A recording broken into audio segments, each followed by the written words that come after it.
Yo, what's up mga idol, no? So, for today's video na naman, update na naman po tayo, no, sa mga panibagong tanim ni Boss Arnold na pichay. Ito na naman yung panibagong tanim niya, mga idol, oh. Kung makikita nyo mga idol, yung dati, yung nandoon sa kabila, oh. Ayun, 'di ba? 'Yun yung na-update ko nung nakaraang week. 'Yun, oh. Yan.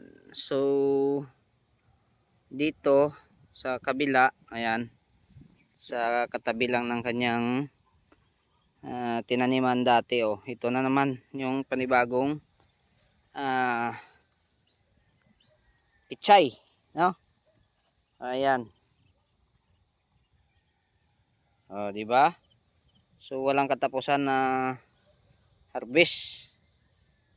Iba talaga yung karisma ni Boss Arnold, ano? Iba talaga pag masipag ka. Walang katapusang harvest ng pichay. Oh, di ba? Ayan, oh. At nandun pa sa kabila, oh. Ayun. Yung sa mga diyan sa mga kawayan. Yan, may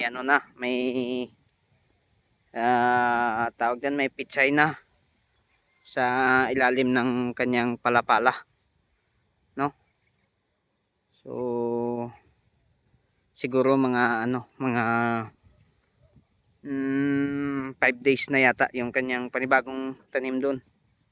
So ito ang kanilang inharvest na ngayon, no? So pira na naman, walang katapusang pira. Oh, ayan. Oh, sa mga hindi pa nakapag-subscribe dyan ng ating YouTube channel, so subscribe nyo na para ma-update kayo, no, sa mga panibagong upload namin. At sa mga hindi nakaalam dyan, so nandito tayo ngayon sa Pabia, Iloilo.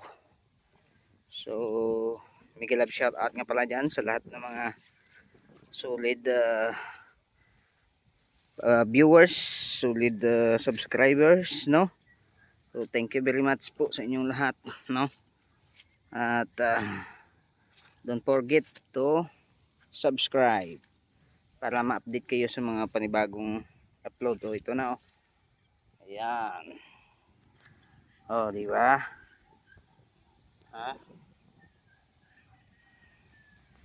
Harbisa na. So thank you for watching and have a bliss everyone. So thank you very much sa lahat-lahat, no? See you on next video. Bye bye.